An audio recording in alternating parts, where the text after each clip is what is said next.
Hey y'all, I know y'all looking at this and like, didn't you look like this in the last video? And did. But I went in the store after I did that video and I came back and I had more thoughts about, fear. So, fear of success rather, when it comes to my life. So, sorry y'all, my groceries are all over the back. If y'all got WIC, y'all know. That day it gets ready to expire, that's the day I go get all of it for the month. Yes. But I'm sorry I keep pulling with my hair, but I'm gonna have to cut into this some more because I didn't cut enough on this side. I see like this piece needs to be cut right here, but for the look that I'm going for. Anyway, when it comes to my life, I feel like I've done things so differently that I should feel successful, and a lot of times I don't do more because I feel like, why don't you already feel successful?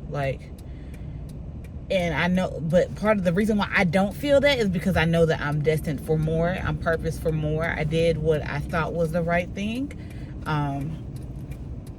So for me, right, I come from Southern families, Caribbean families,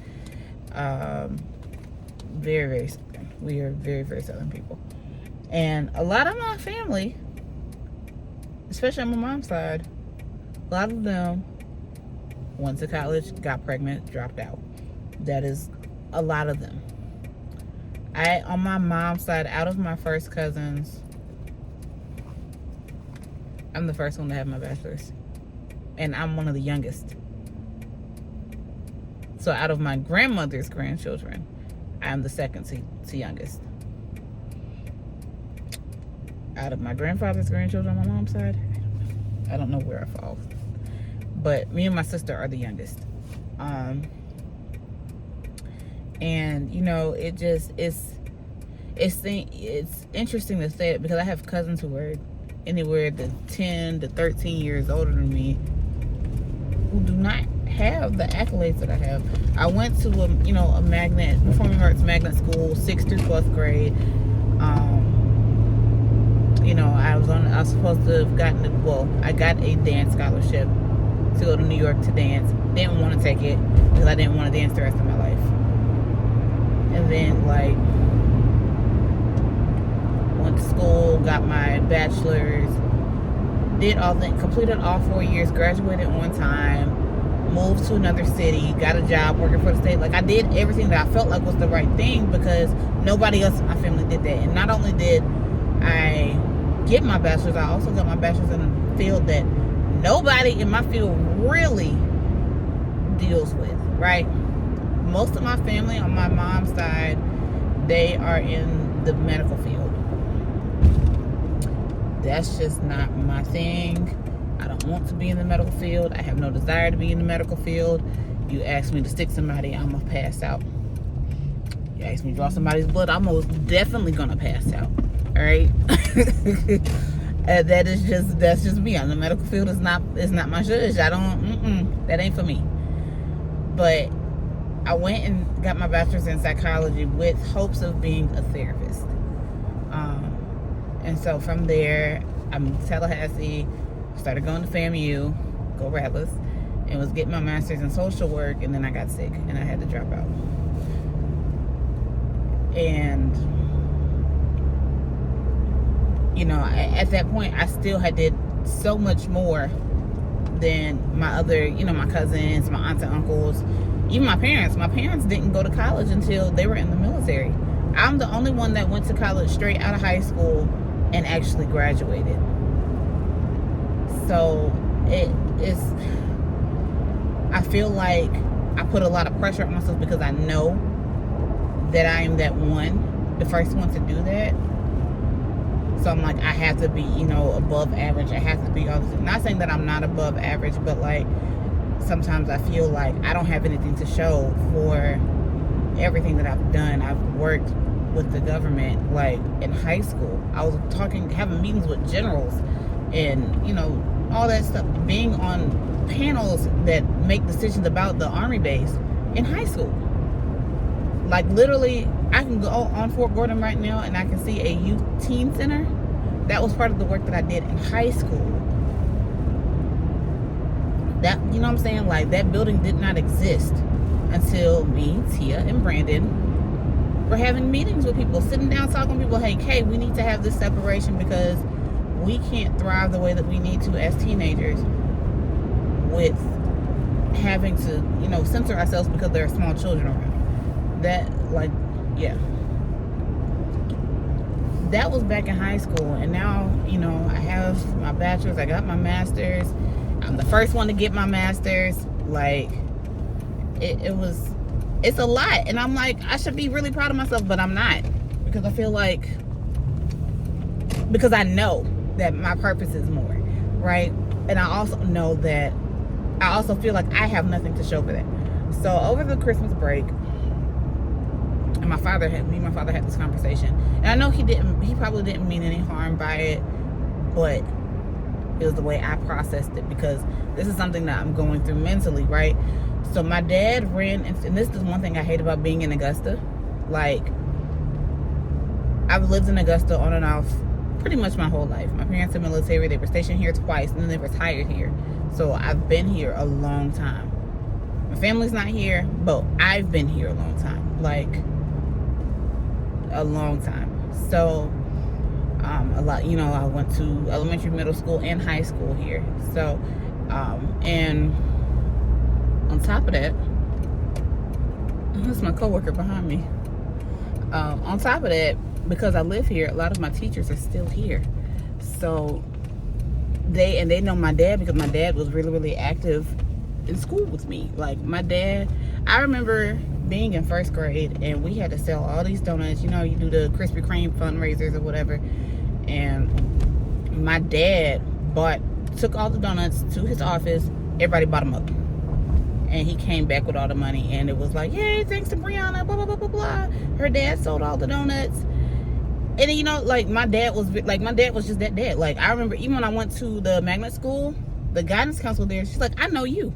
And I was like, no, you don't. And she's like, I know your dad. Your dad is Sergeant Brown, ain't it? And I'm like, yes. And she's like, and your godfather is Sergeant Lynch. And I was like, yes. And she was like, I've known your daddy since she was a little girl. Like, my dad used to talk about me to her, because she used to be a guidance counselor at one of the schools he was volunteering at with my godfather. And y'all. So anyway, the whole purpose of that story, my dad ran into one of my old teachers recently at a funeral, of all places. And because I did so well in school, like, I was a straight A student all through elementary school, not middle school and high school. Middle school and high school, with the exception of 6th grade, I had A's and B's, right? Mostly A's. But I always, you know, my teachers just knew that I was going to be this, like, not larger than life, but like, I was going to be something great. Like, they were like, she's going to be like a doctor, lawyer. And I remember hearing them say that when I was in like 1st grade, because I understood a lot of things. I understood concepts a lot that I should not have been able to understand in like 1st grade, right? About people and stuff, like just life. And so she was like, oh, what's Brianna doing now? Is she a doctor? He was like, nope, lower. And she was like, she a electrical engineer? He's like, nope, lower. And he was like, you know, I'm not going to keep going through the, you know, the guessing game, but just know she's doing really, really well for herself, right? So, but saying the word lower was very triggering, because it's like, dang, I did all of this and I have nothing to show for it. And my dad thinks that too. And I'm sorry, y'all, I'm not gonna cry. I'm really not gonna cry. Oh no, I'm not gonna be crying on the YouTube. No, we're not doing that. And he said, and I'm like, you know, he was proud of me still, but it felt like, you don't think very highly of me at all, right? That's what that felt like. So for me, that's what I'm afraid of failure, because I don't want to be the butt of anybody's joke.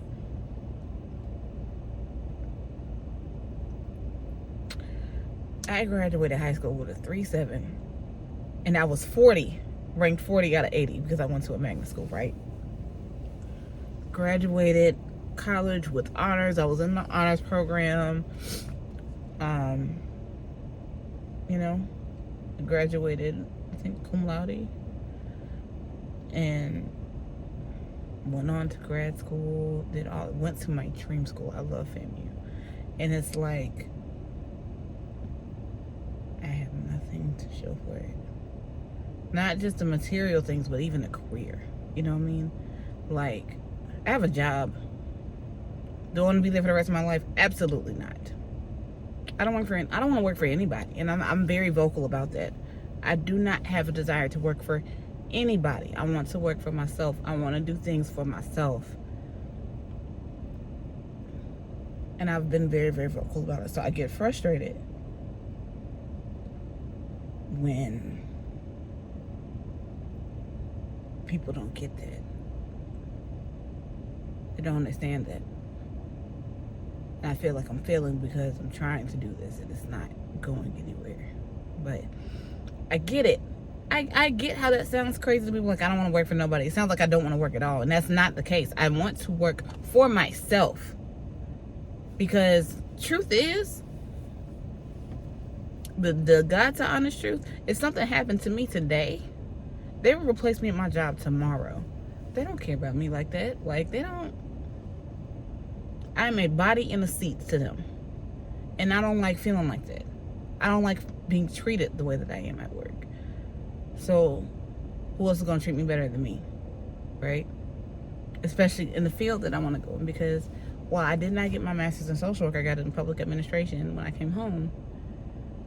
I still feel like my calling is to people. And that might have been why I struggled so much as mentally. I remember being in high school and I wanted, even with my relationship with God, I always said I was never going back to church because of the church I grew up in. But I remember even on my MySpace page, this is how long ago this was, y'all. Y'all, speaking of, y'all know they had those like low-key coding. If y'all are old enough to know MySpace, y'all know that they low-key had us coding. Like, I could work in IT if I wanted to. I built MySpace profiles, and like, man, what? What's the other one? Xanga. That's the other one, Xanga. I was coding stuff from MySpace and Xanga and creating backgrounds and all kind of stuff back then. Child, you couldn't tell me nothing back then. But yeah, it's crazy. That's crazy to think about. But back then, I remember there was a day I heard God talking to me, and I wasn't taught that God talks to people. As a matter of fact, in 2019, when I told my father that God was telling me to move, he told me that I was crazy because God don't talk to people.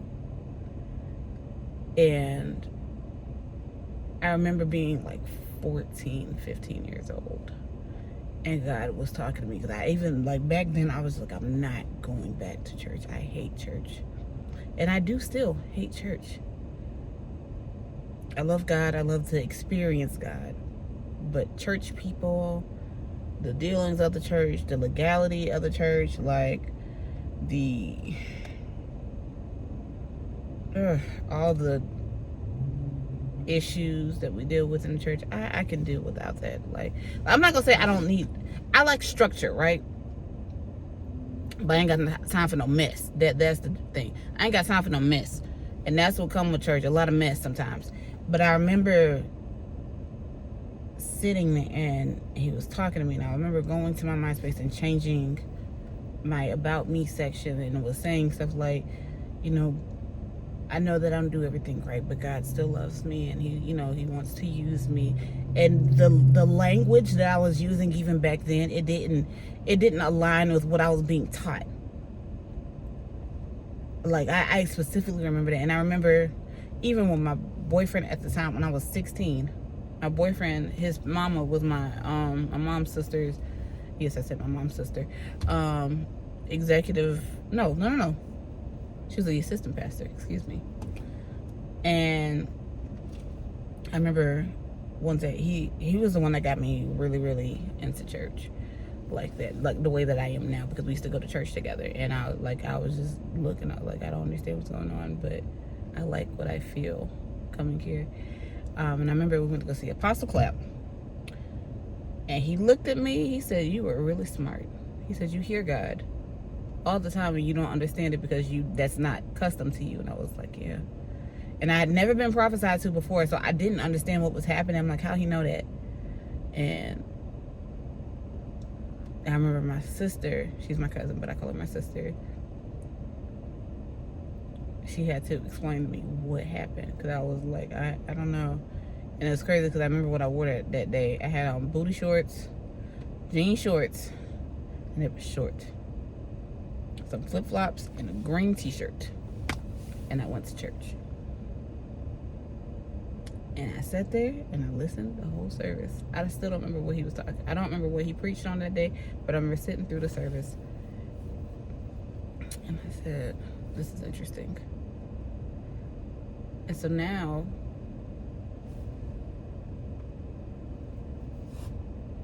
I understand that God was trying to tell me things a long time ago. So I'm very much so having a full circle moment right now, and I am just so thankful and grateful for everything that he took me through, because coming where I come from, you ain't supposed to, we don't talk about this kind of stuff. We don't talk about what success is supposed to look like. Success is just getting out of that area. That's enough. Like, getting out of a bad area, that will be enough. And granted, I live in a similar area now, but like my next door neighbor is definitely selling drugs. Like, what? But sorry, I'm on that Kurt.